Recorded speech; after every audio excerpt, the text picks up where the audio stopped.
Hello बच्चों, स्वागत है आप सभी का हरिओम केमिस्ट्री चैनल में। और हम लोग हरिओम बाबा की केमिस्ट्री में पढ़ेंगे आज लोग फैराडे का नियम। फैराडे का नियम तो हेडिंग डालिए, फैराडे के नियम। हम लोग फैराडे के दो नियम पढ़ेंगे मुख्यतः। एक नियम पढ़ेंगे प्रथम नियम, फैराडे का प्रथम नियम, और दूसरा पढ़ेंगे फैराडे का द्वितीय नियम, first law of Faraday, second law of Faraday. आज हम लोग पढ़ेंगे बढ़िया सा विधिवत तरीके से। तो बच्चों, इलेक्ट्रोकेमिस्ट्री का अगला लेक्चर है ये, और आइए शुरू करते हैं। फर्स्ट लॉ, प्रथम नियम, सुनना ध्यान से।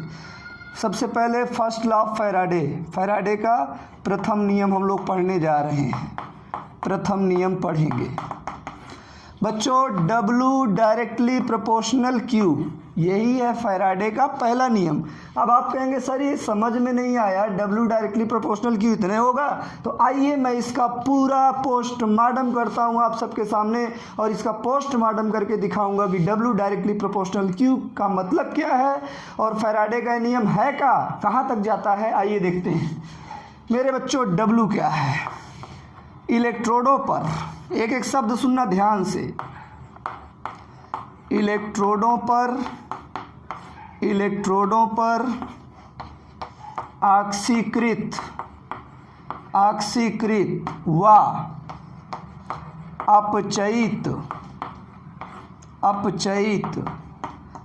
होने वाले आयनों की मात्रा, ये होता है W। Q क्या है बच्चों? आवेश, इंग्लिश में चार्ज कह सकते हो, चार्ज। सुनना बच्चों ध्यान से, W directly proportional Q Faraday का फर्स्ट नियम होता है। मतलब हिंदी में कैसे समझेंगे? इलेक्ट्रोडों पर ऑक्सीकृत या अपचयित होने वाले आयनों की मात्रा आवेश के समानुपाती होती है, चार्ज के डायरेक्टली प्रोपोर्शनल होती है। इस नियम को कहते हैं फैराडे का प्रथम नियम। आइए इसका पोस्टमार्टम करते हैं बच्चों, एकदम ध्यान समझिएगा। Q जो आवेश होता है, आवेश को हम ऐसे निकाल सकते हैं, I इंटू टी। I क्या है? करंट है, और काहे में? एम्पियर में है, करंट इन एम्पियर। और T क्या है बच्चों? टाइम है। टाइम किस में? सेकंड में ले लो, टाइम इन सेकंड। आवेश को निकालने के लिए फॉर्मूला लगाते हैं I इंटू टी। आई क्या है? करंट है एम्पियर में, टी क्या है? टाइम है सेकंड में। तो मेरे बच्चों जहाँ पर Q लिखा है वहाँ I इंटू टी लिख दें, बिल्कुल लिख देंगे।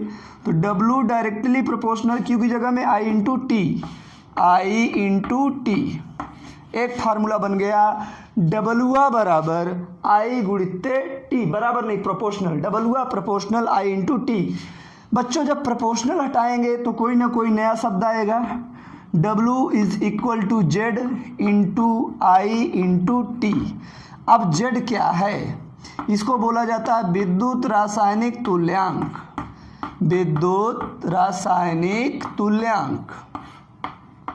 तुल्यांक, या तुल्यांकी भार जैसा आप शब्द इस्तेमाल कर सकते हैं इसके लिए, विद्युत रासायनिक तुल्यांक। ये फॉर्मूला बन गया। हमने प्रोपोर्शनल हटाया, इज इक्वल टू लगा के Z आ गया। अब हमें Z को कैलकुलेट करना है। किसको कैलकुलेट करना है? Z को। तो लिखेंगे हाउ टू कैलकुलेट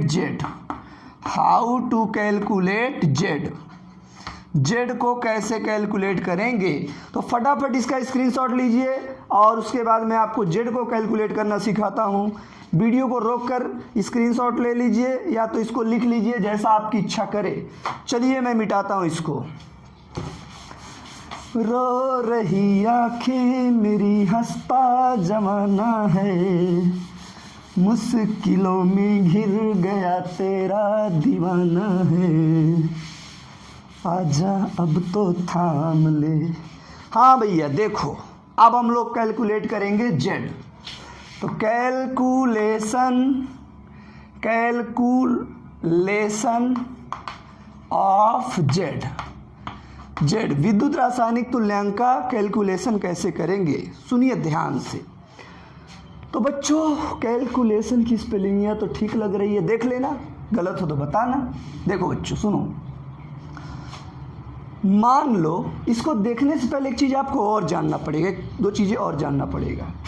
आप लोग जानते होंगे एक इलेक्ट्रॉन का आवेश, एक इलेक्ट्रॉन का चार्ज जो होता है 1.602 गुणित्ते 10 के घाते -19 कूलाम।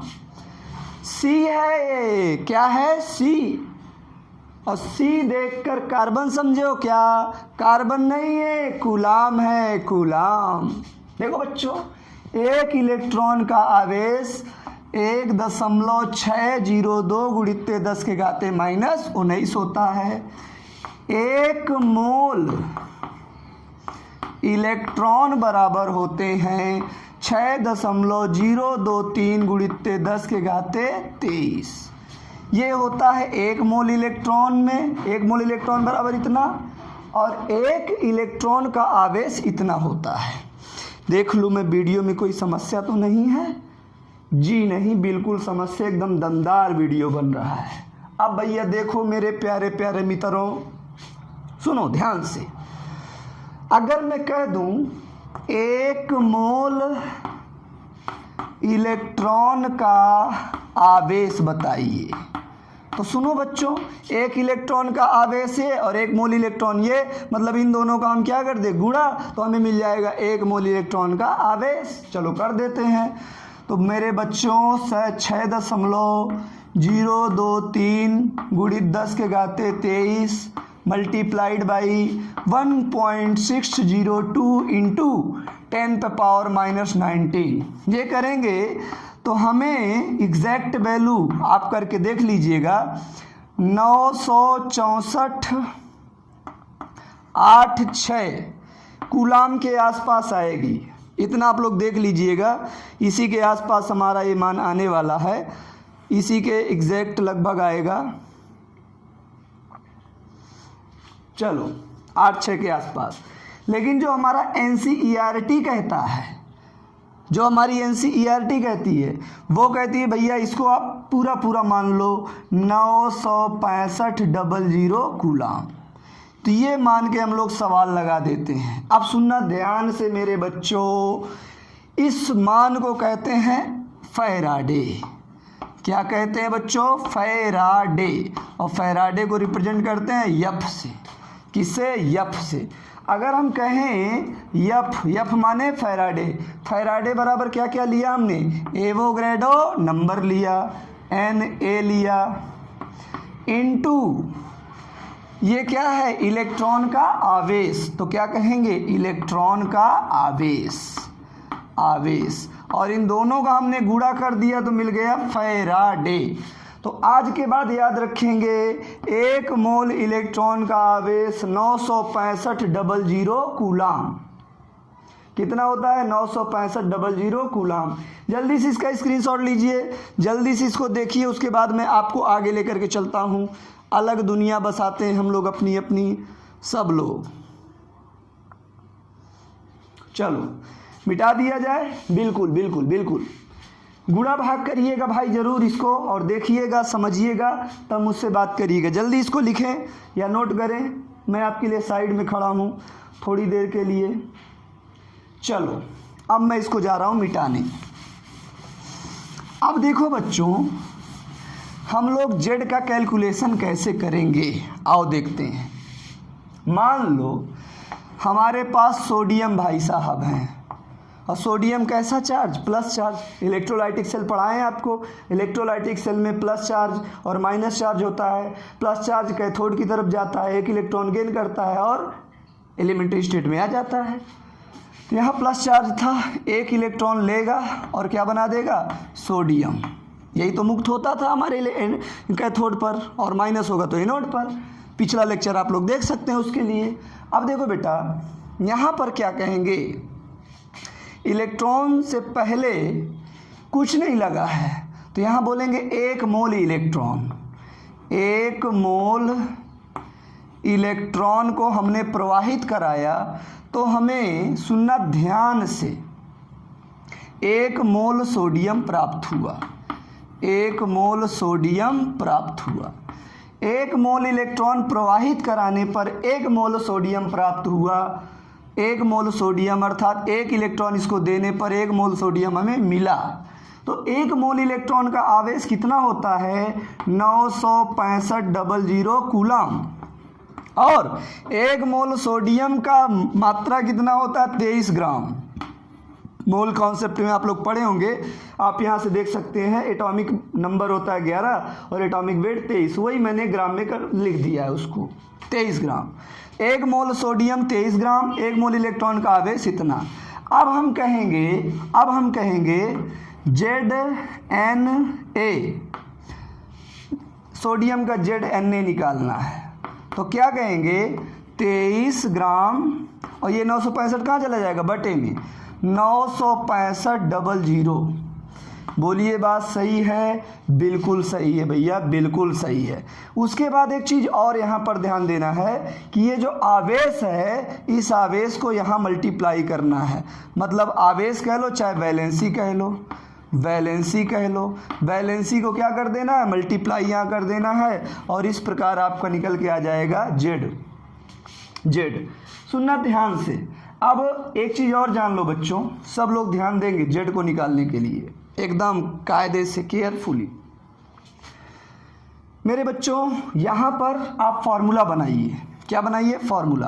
तो ध्यान से देखना, सब लोग देखना। फार्मूला बनाने के लिए Z कैसे निकला? ये एटॉमिक वेट है तो हम लिख देंगे एटॉमिक वेट, AT लिख दे रहा हूँ। चलो, एटॉमिक वेट। एटॉमिक वेट के बाद 965.00 कूलाम है, 00 coulomb multiplied by valency, multiplied by valency. Valency यहाँ पर लिख दे रहा हूँ, वैलेंसी संयोजकता। ये लो, इस प्रकार हमने क्या लगा दिया? Z। क्या लगा दिया? Z निकाल लिया। अब देखो बच्चों, ये जो वैल्यू होती है, ये देखो इतनी value, atomic weight upon valency, इसी को बोलते हैं इक्विवेलेंट वेट। इसे हम लोग ई से रिप्रेजेंट करते हैं, ई से, तुल्यांकी भार जिसे बोलते हैं। तो हमारा ये जब इसकी जगह में ई रख देंगे तो ई कैसे, ये AT atomic weight upon valency क्या होता है? ई होता है, ई। अब हम क्या करेंगे? Z बराबर निकालना होगा तो सीधा सीधा इसकी जगह में क्या रख देंगे? ई अपॉन 965.00 कूलम। ये लो भैया, हमारा निकल के आ गया क्या? Z। क्या निकल के आ गया मेरे बच्चों? Z निकल के आ चुका है। अब देखो ध्यान से, Z बराबर E/965। अब इस Z का इस्तेमाल हम लोग पुरनके वाले समीकरण में करेंगे। तो अगर आपको समझ में आ गया हो तो जल्दी से वीडियो को रोक करके लिख लो पन्ना में, या फटाफट से इसका स्क्रीनशॉट ले लो। आओ भाई सुनो, चलो चलो। तुम्हें मार कर क्यों बिगाड़े धर्म, तुम्हें मार कर क्यों बिगाड़े धर्म, तुम्हें मार देंगे तुम्हारे कर्म, बहुत प्यार कर। छोड़ो भाई, हाँ देखो देखो देखो देखो, मस्ती के साथ, आनंद के साथ पढ़िए मेरे बच्चों। मैंने आपको बताया डबलुआ बराबर क्या बराबर बच्चों? डबलुआ। सुनना ध्यान से, W बराबर Z into I into T। Z का मान मैंने निकाल के दिखाया E/965.00 कूलाम। ये मैंने कहा तो Z को रख देंगे यहाँ पर, तो डबलुआ बराबर E/965.00 गुणित I गुणित T। ये हमारा मेन फॉर्मूला निकल के आएगा। W क्या है? अब जल्दी से देख लो भाई, सब लोग देख लो। W ऑक्सीकृत व अपचयित होने वाले आयनों की मात्रा, E क्या है? तुल्यांकी भार, I क्या है? करंट, T क्या है? टाइम, 965.00 कूलाम क्या है? फैराडे। अच्छा, अब देखो भैया, अब एकदम ध्यान से सुनना आप लोग, एकदम ध्यान पूर्वक सुनेंगे। अच्छा, इसके बाद अब क्या करूं मैं, अगर मैं इसी ई को यहाँ ले आऊं तो क्या होगा, W/E बराबर I इंटू टी अपॉन 965/00। ये लो भैया, कोनो समस्या है का? बिल्कुल कोनो समस्या नहीं है।